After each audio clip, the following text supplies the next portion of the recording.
Et bonjour à tous et bienvenue dans cette nouvelle vidéo. Alors nous allons parler aujourd'hui d'un petit tool qui s'appelle KDE Connect. Pour les plus Linuxiens d'entre vous, KDE Connect, c'est peut-être pas une nouveauté, mais on en parle maintenant parce qu'il y a une version qui supporte Windows qui vient tout récemment de sortir. KDE Connect, c'est un petit utilitaire qui va vous permettre au fait de faire communiquer entre vos périphériques et principalement votre téléphone portable et un ou plusieurs ordinateurs et notamment également deux ordinateurs entre eux. Ce que ça va principalement vous permettre de faire, c'est notamment recevoir les notifications de votre mobile sur votre PC, d'échanger des fichiers, de contrôler l'appareil à distance, donc vous pourrez contrôler la souris avec votre écran tactile de portable, et il y a également une fonction de télécommande de présentation qui peut vous être utile. Une autre fonction que je trouve également extrêmement intéressante, c'est la possibilité d'envoyer le presse-papier de votre téléphone vers votre ordinateur, et également une petite fonction retrouver son téléphone, donc qui va faire sonner votre téléphone portable depuis votre PC. Je vous propose d'aller découvrir l'installation et un petit peu l'utilisation de KDE Connect. Donc au niveau de l'installation et de la configuration de KDE Connect, on va voir que c'est extrêmement simple. Il suffit que les deux appareils soient sur le même réseau Wi-Fi et que les deux aient le client installé, qu'à la fois l'application sur le PC et sur le téléphone portable. Donc pour l'installation, c'est tout simple. Au niveau de votre téléphone portable, rendez-vous sur le store que vous avez et téléchargez l'application KDE Connect. Et pour le client Windows, vous pouvez venir dans la section téléchargement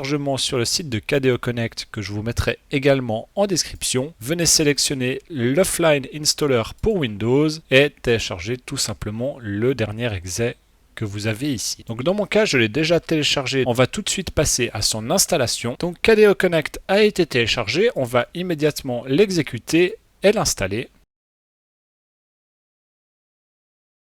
Et une fois que c'est fait, même si ce n'est pas explicitement demandé, je vous recommande de redémarrer votre ordinateur car on voit qu'ici il n'est pas encore correctement démarré. On devrait avoir un petit icône KDE Connect et ce n'est pas encore le cas. Donc on va redémarrer. Voilà, nous avons redémarré et KDE Connect nous demande ici l'autorisation Firewall d'accéder au réseau. On va évidemment l'autoriser à accéder à tous les réseaux et nous avons à présent ici notre petite icône KDE Connect de disponible. On va maintenant changer la vue afin que vous puissiez avoir également un retour de ce que j'ai sur le téléphone portable afin que vous puissiez voir un petit peu les interactions des deux côtés. Nous voilà donc sur la page d'installation de KDE Connect sur mon téléphone portable. On va tout de suite débuter l'installation et nous allons ouvrir l'application. Donc dans ce cas-là, nous allons évidemment nous connecter à la seule machine disponible qui est celle sur laquelle nous avons déjà installé KDE Connect, qui est donc Joe Desktop. Nous pouvons envoyer une demande d'association et celle-ci apparaît immédiatement sur l'ordinateur. On va donc accepter l'appairage et nous voilà prêts à terminer la configuration de l'application Android. Donc dans ce cas-là, nous avons plusieurs autorisations à accorder à l'application afin qu'elle puisse complètement échanger avec notre ordinateur. Donc on va accepter toutes les permissions.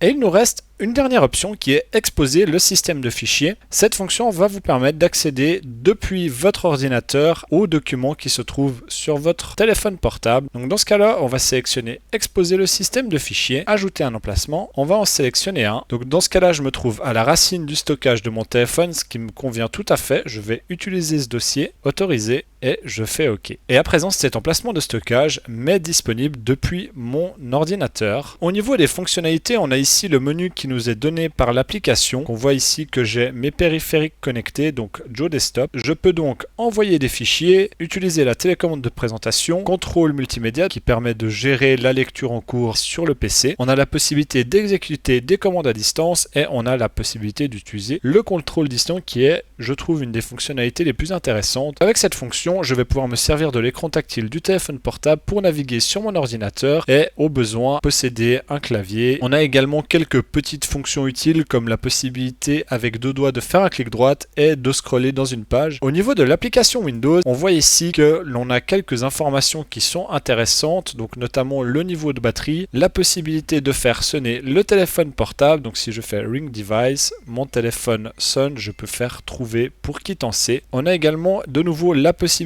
de naviguer dans le téléphone. Dans ce cas-là, il faudrait que j'installe un client SFTP afin de pouvoir naviguer dessus. Comme je n'en ai pas, il me propose d'aller en télécharger un, mais vous pourriez aller naviguer sur votre téléphone si le client était installé. Nous avons également la possibilité d'envoyer des fichiers depuis notre ordinateur vers notre téléphone portable avec la fonction Send File qui se trouve ici, qui celle-ci ne dépend pas d'un client SFTP. Dernière fonctionnalité qui peut être intéressante, vous avez la possibilité d'afficher les SMS que vous avez reçus directement sur votre Windows. Ça peut être intéressant si certains d'entre vous utilisent du one-time password qui est reçu par SMS par exemple. Ça peut être intéressant de ne pas avoir à chercher son téléphone pour juste rentrer un SMS. Et un des derniers éléments qui est vraiment extrêmement intéressant avec KDE Connect, c'est la possibilité de recevoir les notifications de votre téléphone sur votre ordinateur. Donc dans ce cas-là, je vais envoyer un petit email de test et nous allons avoir une notification qui va s'afficher. Voilà, j'ai reçu mon message et si je fais répondre, automatiquement mon téléphone portable ouvre mon client mail afin que je puisse directement répondre au message. Au niveau du téléphone également, nous avons la possibilité de contrôler le multimédia qui est en cours de lecture sur l'ordinateur. Donc si on vient dans la barre de tâches, on a ici une vidéo qui est en cours de lecture. Donc celle-ci est en cours de lecture sur mon ordinateur et j'ai la possibilité de mettre la lecture en pause et de la reprendre si je le souhaite. Et en ouvrant la notification, on a plus d'options qui nous sont données, donc avec la possibilité de gérer le volume notamment. Au niveau du téléphone portable, nous avons également depuis la notification la possibilité d'envoyer le presse-papier et d'envoyer des fichiers. Envoyer le presse-papier va tout simplement envoyer ce que vous avez copié sur votre téléphone comme texte dans le presse-papier de votre ordinateur. Il vous suffira donc de faire CTRL-V pour l'utiliser et vous avez la possibilité de nouveau d'envoyer des fichiers et ceux-ci arriveront dans les téléchargements de votre ordinateur. Maintenant qu'on a fait le tour de l'application au niveau du téléphone portable et du client desktop, on va pouvoir juste rapidement passer par l'option de configuration. Nous avons ici la possibilité de gérer quelles sont les interactions que l'on souhaite avoir rendues disponibles entre notre téléphone et notre ordinateur, notamment par exemple ici afficher le statut de la batterie, le partage du clipboard, chercher ce téléphone avec, lorsque c'est nécessaire, un petit menu d'options qui nous permet dans ce cas-là de choisir le son de notification qui va être utilisé. Bref, cela vous permet de gérer un petit peu toutes les interactions que KDE met à votre disposition. Donc voilà un petit peu pour la démonstration de KDE Connect. Je le trouve vraiment assez chouette à utiliser, c'est vraiment assez convivial. Il y a notamment des petites options un peu fun qu'on n'a pas vraiment abordées, mais par exemple, il y a la possibilité de mettre en pause la lecture lorsque vous recevez un appel, des petites choses comme ça. C'est un outil que je trouve vraiment agréable à utiliser, et notamment évidemment la partie contrôle distant que je trouve vraiment très utile. Donc voilà, j'espère que je vous ai fait découvrir quelque chose, que je vous ai donné envie d'aller tester et installer KDE Connect. Si vous avez quoi que ce soit, n'hésitez pas à passer sur le Discord pour discuter avec nous. Pensez à vous abonner, à mettre un petit like et un petit commentaire pour me dire ce que vous avez pensé de cette vidéo. Et moi je vous dis à la prochaine.